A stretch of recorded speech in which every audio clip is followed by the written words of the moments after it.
Have you ever felt disrespected or hurt by someone's words or actions and struggled with how to respond? Many people's first instinct is to lash out, to match cruelty with more cruelty. But I'm here to share a different perspective, that there is immense power and wisdom in choosing to stay silent in the face of disrespect. It may feel counterintuitive, like you're letting them win. But in reality, by refusing to stoop to their level, you maintain your dignity and demonstrate true strength of character. When someone disrespects you, they are trying to get a reaction out of you. They want you to get angry, to yell and scream so they can feel vindicated in their own negativity. But when you choose not to engage, you take all the power out of their words. You show that they cannot control your emotions or actions. You prove that you operate from a place of groundedness and stability that cannot be shaken by pettiness. Staying silent does not mean you are weak or that you are accepting their treatment of you. Quite the opposite. It takes immense self-control and internal fortitude to hold your tongue when every fiber of your being wants to strike back. By remaining calm and composed, you demonstrate that you are the one in control of yourself and the situation. You communicate that their words and deeds have no dominion over you. I know how hard it can be in the heat of the moment to resist the urge to defend yourself or cut the other person down to size. Our egos take being disrespected as a grievous wound. But ask yourself, will getting into a yelling match or trading barbs really resolve anything in a positive way? Will it change the other person's mind or behavior? Unlikely. More often, it just devolves into a vicious cycle of retaliation that damages relationships and causes more hurt on both sides. When you refuse to participate in that toxic tit for tat, you break the cycle. You deny the other person the satisfaction of seeing you angry or upset. You maintain your own equilibrium. Often the other person will become flustered when they don't get the reaction they expected. They may escalate their provocations, but eventually most bullies and aggressors will give up when they realize they can't get a rise out of you. They'll slink away, denied the drama they craved. Now, this doesn't necessarily mean you never address the situation. Staying silent in the moment gives you time and space to collect your thoughts and decide on the best course of action. Perhaps a calm discussion with the person is warranted at a later time when tempers have cooled. Or maybe you simply decide to disengage and distance yourself if their behavior is a recurring pattern. The point is, by not reacting impulsively, you keep your options open. There is a Tibetan saying, silence is sometimes the best answer when we're emotionally triggered. We're not in the best headspace to respond wisely and skillfully. Silence gives you a chance to move through the initial wave of anger or pain so you can access your higher faculties. With a clear mind, you can determine if, when, and how you want to address the issue from a grounded, rational place. People who maintain their composure in the face of disrespect exude a magnetism and strength that others can't help but notice and admire. Think of all the great leaders throughout history known for their unflappable poise and grace under fire. No matter what slings and arrows were hurled their way, they refused to be baited into pettiness and instead demonstrated the power of rising above. By modeling this enlightened behavior, you become a beacon of inspiration for others. Now, I want to clarify that choosing not to engage is different than being a doormat and allowing yourself to be mistreated. There are absolutely times when you need to take a stand and confront unacceptable behavior. But even then, coming from a place of centeredness and responding with firmness rather than aggression is always more impactful in the long run. When you know your worth, you don't need to prove it by stooping to the level of those who disrespect you. Some people stay silent out of fear of confrontation, fear of not being liked, fear of making things worse. But there is a different kind of silence that comes from a place of profound inner security. When you are truly grounded in your own unshakable sense of self-worth and self-respect, you simply don't feel the need to defend yourself from every slight. You have nothing to prove. This kind of self-possessed silence communicates tremendous strength and integrity. Think of it like the deep stillness at the bottom of the ocean. No matter how many storms may rage on the surface, churning the water into a chaotic froth, the depths remain unperturbed. When you have cultivated a core of inner peace and stability, you too can weather any outer turmoil without being tossed around by it. Silence becomes your refuge, your place of power. This isn't to say that it's easy. Our instinct to defend and lash out is deeply ingrained. It takes practice and restraint to override that knee-jerk impulse. But like any skill, the more you flex your silence muscle, the stronger it becomes. Start with the small stuff, an annoying comment, a petty slight. Practice swallowing your initial defensive reaction and simply taking a deep breath instead. Notice how it feels in your body to not respond habitually. As you get more adept at this, you'll start to notice shifts. Situations that used to hook you and send you spinning lose their charge. You can more easily let things roll off your back. Your inner landscape becomes more uncluttered, less reactive. You teach people how to treat you by virtue of what you will and won't engage with. You create an energetic boundary that commands respect. There's an old adage that we teach people how to treat us. When you tolerate disrespect and get down in the mud with those who dish it out, you're inviting more of the same. But when you demonstrate through your silence that you refuse to engage on that level, you send a powerful message about what you will and won't accept. You set a new precedent and command a different level of regard. In my own life, learning to wield silence has been utterly transformative. Where I used to be reactive and easily provoked, I've cultivated the capacity to remain grounded even in the face of intense provocation. It's not that things don't still sometimes get under my skin. I'm human after all. But it no longer runs me. I'm able to see it with some objectivity without getting hooked and drawn in. And the more I'm able to do that, the freer and more empowered I feel. This way of being also has a magnetic effect on others. When you're able to maintain your equanimity and grace, even when someone is trying to get a rise out of you, people can't help but be a little in awe of that.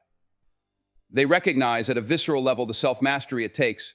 You start to be seen as a pillar of strength, someone who can be counted on to keep a cool head even in hot situations.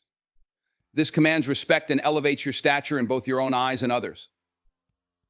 Now, I want to be clear, this is a practice, not a panacea. There will still be times when someone pushes your buttons and you react in spite of your best intentions. The trick is not to beat yourself up when this happens, but to extract the lesson and recommit to your intention.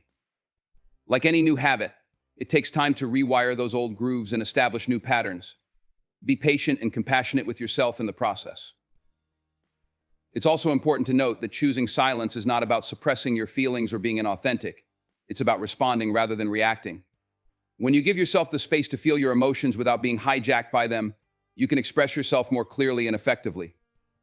Silence gives you the opportunity to get clear on what wants to be said, rather than blurting out something you might regret in the heat of the moment. At its essence, remaining silent in the face of disrespect is an act of radical self-love. It's a way of affirming to yourself that you deserve to be treated with basic human decency and refusing to engage with behavior that falls beneath that bar. It's about valuing your own peace of mind over the temptation to defend your ego. It's a commitment to taking the high road even when others go low. Of course, there may be times when silence is not the answer, moments that call for you to speak your truth with clarity and conviction. But even in those instances, you can still come from a place of groundedness and centeredness. The more you cultivate the capacity for self-possessed silence, the more skillfully you'll be able to engage when you do choose to use your voice. It's all about discernment, knowing when to speak up and when to let it be. As we navigate the inevitable frictions and frustrations of human relating, this is one of the greatest gifts we can give ourselves, the inner freedom that comes from not being at the mercy of others' opinions and behaviors. When we choose to meet pettiness with poise, cruelty with compassion, aggression with equanimity, we tap into an inexhaustible source of personal power. We become the eye of the hurricane, the calm within the storm. So the next time someone disrespects you and you feel that familiar heat start to rise in your belly, I invite you to experiment with the transformative power of intentional silence. Take a deep breath, ground yourself in your own unassailable dignity, and simply witness the charge without engaging it. Feel the space and freedom that opens up when you unhook from the habitual pattern of response. This is the real work of personal evolution, not just shifting external behaviors, but fundamentally rewiring our inner landscape. Every time you choose the high road of non-reactive silence, you're not only liberating yourself in the moment, but you're also strengthening those muscles of restraint and resilience. You're establishing new neural pathways that over time become your default mode of being. And make no mistake, this is not just a personal journey, but a collective one. Every time one of us chooses to show up in the world with a little more grace, a little more equanimity in the face of provocation, we contribute to the healing of our human family. We become agents of peace, modeling a new way of being that has the power to diffuse even the most charged situations. In a world that often feels like it's spinning out of control, rife with anger and aggression, cultivating the capacity to stand in the stillness of your own center is a radical act. It's a quiet revolution that begins within each of us, rippling out to transform the whole. By learning to wield the power of silence, we reclaim our sovereignty and become the change we wish to see. So let us commit, you and I, to this high-leverage inner work. Let us meet the chaos and cacophony of the world with the ballast of our own unperturbable presence. Let us be the still point, the unwavering flame that no wind can extinguish. In our refusal to meet pettiness with pettiness, disrespect with disrespect, we affirm the highest possibility of our human potential. We become beacons of a new way, lighthouses guiding our collective ship to calmer shores. This is the real truth of being silent, that in the sanctity of our own self-possessed stillness, we hold the key to transforming not only ourselves, but the world entire. So the next time someone tries to hook you into a vicious cycle of negativity, remember that you have a choice. Choose to be the one who breaks the chain. Choose to be the peace you wish to see. Choose the profound power of silence. When someone disrespects you, the first step is to notice your own reactivity. Pay attention to the physical sensations that arise in your body, the tightening of your chest, the heat in your face, the clenching of your fists. These are all signs that your fight or flight response has been triggered and you're gearing up for battle. But here's the thing, you don't have to act on those sensations. You have the capacity to simply observe them, to feel them fully without being driven by them. This takes practice, of course. It's not easy to override the biological imperative to defend ourselves when we feel attacked. But with time and repetition, we can cultivate a new habitual response, one of centered non-reactivity. A helpful tool in these moments is the pause. When you feel yourself getting triggered, take a deep breath and give yourself a beat before responding. In that space, ask yourself, what is the wisest way to respond to this situation? What action will lead to the best outcome for all involved? Often the answer will be to not engage at all, to let the provocation pass without taking the bait. This doesn't mean you're ignoring the disrespect or pretending it didn't happen. It's important to acknowledge your own hurt and anger, to validate your own emotional experience, but you can do that internally without needing to express it outwardly in a way that escalates the situation. You can silently affirm your own worth and dignity, even as you choose not to engage with the person who is trying to undermine it. There's a Zen parable that illustrates this principle beautifully. A monk was walking through a village when an angry man came up to him and began hurling insults and accusations. The monk listened calmly, without responding or defending himself. Eventually, the man ran out of steam and fell silent. The monk turned to him and said, "If someone offers you a gift and you refuse to accept it, to whom does the gift belong?" The man was confused, so the monk explained, if someone tries to give you anger and you don't accept it, then the anger remains with them. This is the essence of what it means to stay silent in the face of disrespect. You recognize that the other person's behavior is a reflection of their own inner state, not a statement about your worth. You refuse to take on their negativity to let it become your own. Instead, you maintain your own inner equilibrium and let their words and actions bounce off you like arrows off a shield. Of course, this is easier said than done. Our egos are fragile things, and we've been conditioned to defend them at all costs. It takes a profound level of self-assuredness and inner security to be able to let insults roll off your back without feeling the need to prove yourself. But this is precisely the work of personal growth, to cultivate such a deep sense of self-worth that it becomes unassailable by external attacks. One way to build this inner resilience is through the practice of self-compassion. When someone disrespects you and you feel that familiar sting of hurt and anger, turn your attention inward. Place a hand on your heart and silently offer yourself some words of comfort and understanding. Remind yourself that you are inherently worthy and deserving of respect, no matter what anyone else says or does. Treat yourself with the kindness and care you would extend to a dear friend in the same situation. This act of self-soothing helps to regulate your emotional response and keeps you anchored in your own sense of okayness. It's a way of affirming to yourself that you can handle whatever comes your way, that you have the inner resources to weather any storm. The more you practice this kind of self-nurturance, the less rattled you'll be by external slights and provocations. Another key aspect of cultivating resilient silence is developing a more expansive perspective. When we're caught in the heat of a confrontation, it's easy to get tunnel vision and feel like this is the most important thing in the world. But if we zoom out and take a wider view, we often realize that in the grand scheme of things, this particular incident is not that significant. Ask yourself, will this matter in a year? In 5 years? On my deathbed, most of the daily slights and snubs that get under our skin are actually pretty trivial when we consider them from a larger vantage point. By putting things in perspective, we loosen their grip on us and create more space for equanimity. It also helps to remember that the person who is disrespecting you is most likely acting out of their own pain and confusion. Hurt people, as the saying goes. When someone lashes out at you, it's often a reflection of their own inner turmoil, rather than anything to do with you personally. If you can see their behavior through the lens of compassion, it becomes easier to not take it so personally. This doesn't mean you condone or excuse their actions. Disrespect is never okay, no matter what someone's backstory may be.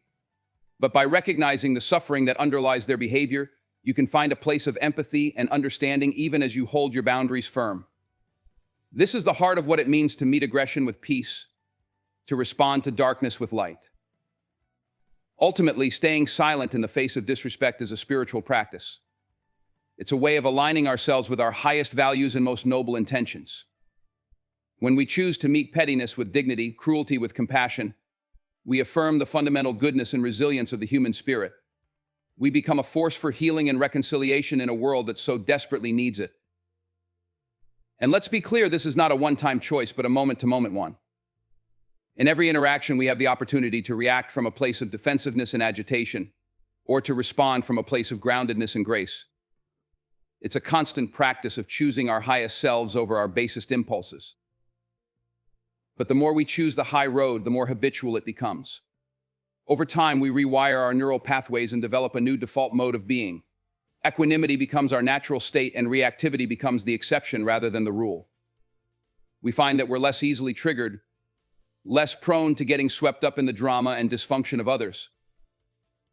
This has a ripple effect on those around us. When we're able to remain calm and centered in the face of provocation, it has a settling effect on the entire situation. We become an anchor of stability, a grounding force that others can't help but be influenced by. Our very presence becomes a catalyst for de-escalation and resolution. Think about a time when you were in a heated argument with someone and they suddenly took a deep breath and got very still. Likely it took some of the charge out of the situation for you as well. When we embody peace, it has a palpable impact on our environment and those in it. We become agents of calm in an often chaotic world. Of course, this doesn't mean we become doormats or allow ourselves to be mistreated.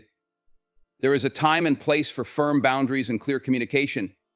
But even in those moments, we can come from a place of centered strength rather than reactive aggression. We can stand our ground without getting pulled into a mud-slinging match. The point is not to suppress our feelings or pretend we're okay when we're not. It's to give ourselves the space to feel our emotions fully without being driven by them. It's to respond from a place of wholeness and clarity rather than reacting from a place of woundedness and confusion. This is the essence of emotional maturity, the capacity to be with what is without needing to change it or fight against it. And as we deepen in this practice, we find that it has a transformative effect, not just on our relationships, but on our entire lives. We become less burdened by the opinions and actions of others, less tossed around by the winds of circumstance. We tap into an unshakable inner stability that allows us to navigate life's challenges with greater ease and resilience. This is the gift of silence in the face of disrespect, not just the avoidance of conflict, but the cultivation of an unassailable inner peace. It's a way of taking back our power from those who would seek to undermine it and resting in the immutable truth of our own worthiness and dignity. So let us commit, you and I, to this high-leverage inner work. Let us meet the slings and arrows of life with the shield of our own self-possessed equanimity. Let us be the change we wish to see, one interaction at a time. In our refusal to meet pettiness with pettiness, disrespect with disrespect, we affirm the highest possibility of our shared humanity. We become the eye of the hurricane, the still point around which the chaos of the world turns. This is the real truth of being silent, that in the quietude of our own centered presence, we hold the key to personal and collective transformation. It's not always easy, but it's always worth it. For in the end, the only way to truly win the battle is to rise above the battleground altogether. So let us rise, you and I. Let us meet the darkness with the light of our own inextinguishable spirit. Let us embrace the profound power of silence. As we continue to explore this path of self-mastery, it's important to remember that it's a journey, not a destination. There will be times when we falter, when we get hooked by someone's negativity, despite our best intentions. The key is to not let these moments discourage us, but to use them as opportunities for learning and growth. When you do find yourself getting reactive, take a moment to pause and reflect. What was it about that particular situation that pushed your buttons? What unhealed wound or unmet need was being triggered? By bringing compassionate curiosity to our own patterns, we gain valuable insights into the root causes of our reactivity. This self-understanding is crucial because it allows us to address the underlying issues rather than just managing the symptoms. If we find that we're consistently getting triggered by a certain type of comment or behavior, it's a sign that there's some deeper work to be done. Perhaps there's an old story we're holding on to about not being good enough, or a fear of rejection that's driving our defensiveness. By shining the light of awareness on these shadow aspects of ourselves, we begin to loosen their grip on us. we can start to rewrite the limiting narratives that have been running the show and replace them with more expansive and empowering ones. This is the real work of transformation, not just changing our behaviors, but fundamentally shifting our beliefs about ourselves and the world. It's also important to surround ourselves with people who support us in this work. While we can't control how others behave, we can choose who we allow into our inner circle. Seek out relationships with those who share your commitment to personal growth, who can offer compassion and encouragement when you're struggling, and who model the qualities of equanimity and grace. At the same time, don't be afraid to set boundaries with those who consistently undermine your peace of mind. This doesn't necessarily mean cutting them out of your life entirely, but it may mean limiting your exposure or engaging with them in a different way. Remember, you are the steward of your own energy, and you have the right to protect it fiercely. As you continue to practice responding to disrespect with silence, you may find that it starts to feel more natural, even effortless. You'll start to notice a sense of spaciousness around triggering situations, a capacity to witness the drama without getting drawn into it. This is a sign that you're developing true mastery over your own reactive patterns. But don't get attached to this feeling of ease or beat yourself up when it inevitably fluctuates. The path of growth is not linear, and there will always be new layers to peel back, new depths to plumb. The point is not to reach some idealized state of unshakable calm, but to become more fluid and adaptable, more able to meet each moment as it is with an open and responsive heart. Ultimately, the practice of silence in the face of disrespect is about much more than just conflict avoidance or emotional regulation. It's a pathway to a deeper kind of freedom, the freedom that comes from not being at the mercy of external circumstances, the freedom to choose our own state of being regardless of what's happening around us. When we tap into this inner freedom, we become a force of nature. We're no longer blown about by the winds of other people's opinions and projections, but rooted deeply in the truth of our own unassailable worth.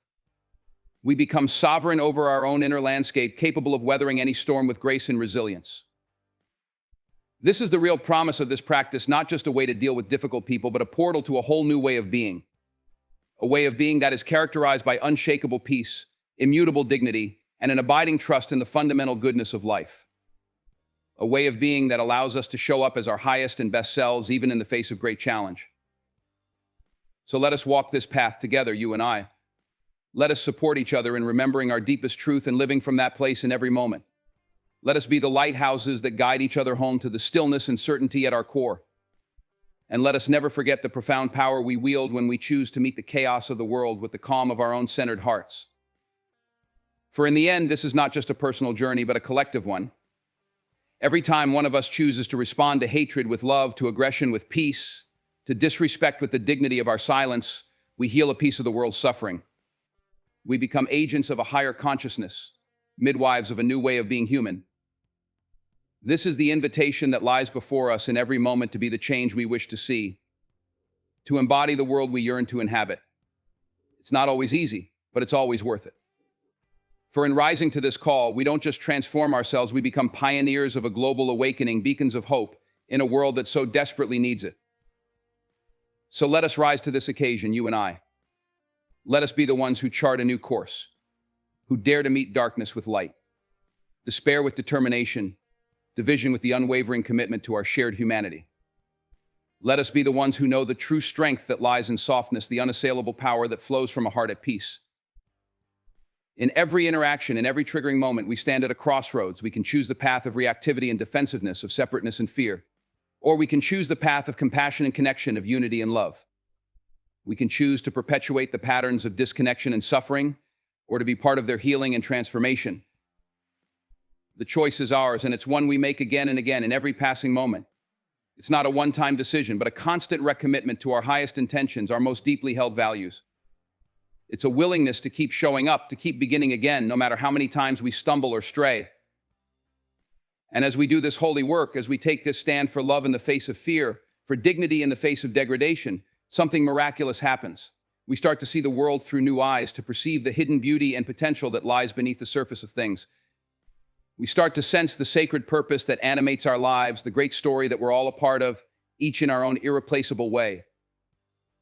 This is the real gift of embodying silence in the face of disrespect, not just a shield against life's slings and arrows, but a gateway to a whole new way of seeing, a whole new way of being. a way of being that is rooted in the unshakable knowledge of our own inherent worth and the inherent worth of every being we meet. A way of being that flows from the understanding that we're all in this together, that we're all doing the best we can with the understanding and awareness we have. From this place of centered compassion, even the most triggering situations become opportunities to deepen our practice, to expand our capacity for love and understanding, to widen the circle of our concern. We start to see how every interaction, no matter how fraught or difficult, is a chance for us to bring more light into the world, to be an instrument of healing and grace. Of course, this doesn't mean we become passive or complacent in the face of injustice or abuse.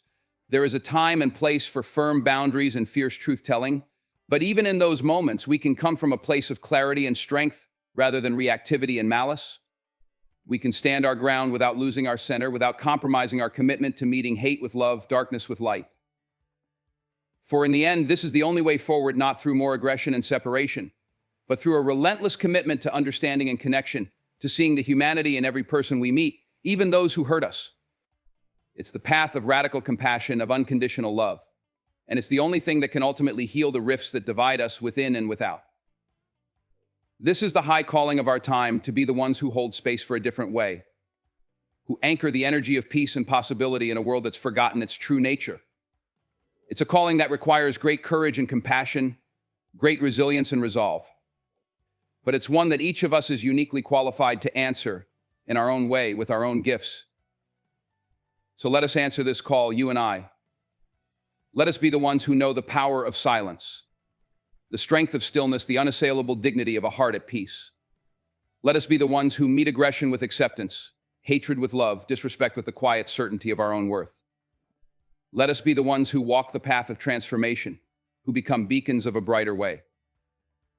For in doing so, we not only transform ourselves, we become part of the global shift in consciousness that our world so desperately needs. We become midwives of a new era, pioneers of peace in a world that has grown weary of war. We become the ones we've been waiting for, the answers to the prayers we've been whispering for generations. This is the invitation that stands before us, the great adventure of our time. It's not an easy path, but it's the only one worth walking. For in the end, the only way to truly change the world is to allow ourselves to be changed by it, to let our hearts be broken open by the beauty and pain of it all, and to love it fiercely anyway. So let us walk this path of awakening together, you and I. Let us hold hands in the darkness until we remember the light that lives within us. Let us be the ones who know that silence is not weakness, that peace is not passivity, that love is the only thing that can ultimately heal the wounds of our world. In the quiet of our own hearts, in the stillness of our own being, let us find the strength and clarity to meet each moment as it comes, to embrace the full catastrophe of being human with courage and grace. And let us never forget the power we hold, the potential we carry, the profound beauty of a life lived in alignment with our deepest truth. For this is why we're here, to be the ones who remember, who rekindle the flame of hope in a world that's grown cold with fear. To be the ones who sing the song of life itself, who dance the dance of creation in every waking moment. To be the ones who know that even in the darkest of times, the light within us can never be extinguished, the love within us can never be diminished. This is our birthright, our true inheritance. And it's one we claim each time we choose to meet disrespect with dignity, aggression with acceptance, hatred with an open and courageous heart. Each time we choose to be the peace we wish to see in the world, to embody the change we yearn to witness. So let us claim this inheritance, you and I. Let us step into our true power, our deepest potential. Let us be the ones who know that in the quiet of our own presence, we hold the key to a world transformed. And let us never waver in our commitment to being the light, to shining bright against the darkness until the darkness itself begins to shine. This is our great work, our highest calling. And it's one we answer with every breath we take, every choice we make, every interaction we engage in.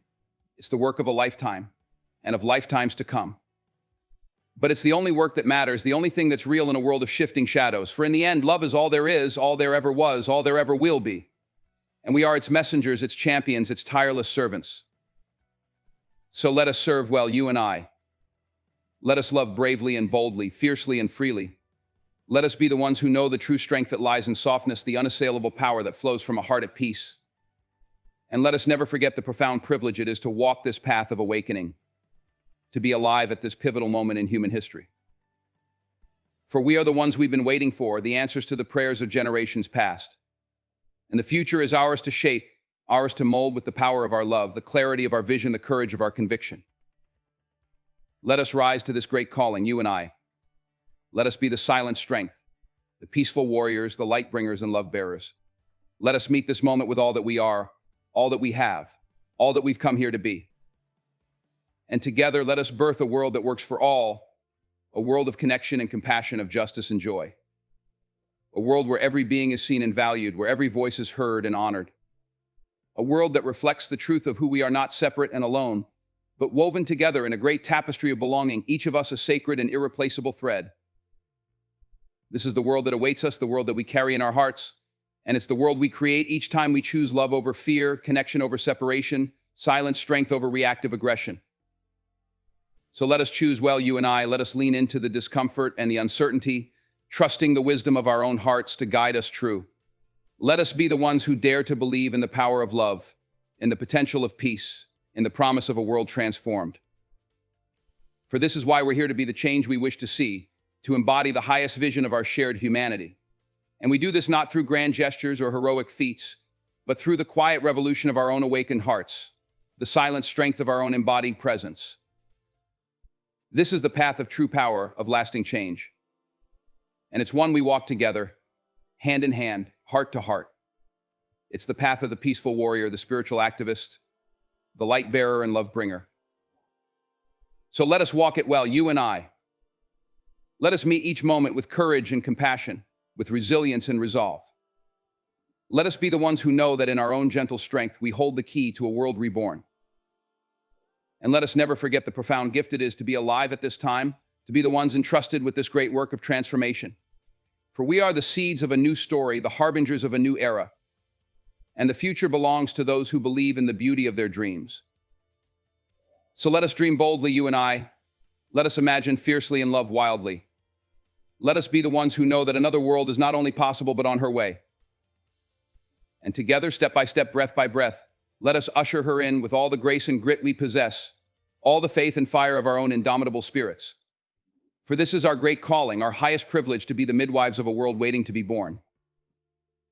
Let us answer this call with the full force of our being, the full measure of our love. Let us be the ones who rise to meet this moment, who dare to believe that a new dawn is breaking, a new earth is birthing itself through us.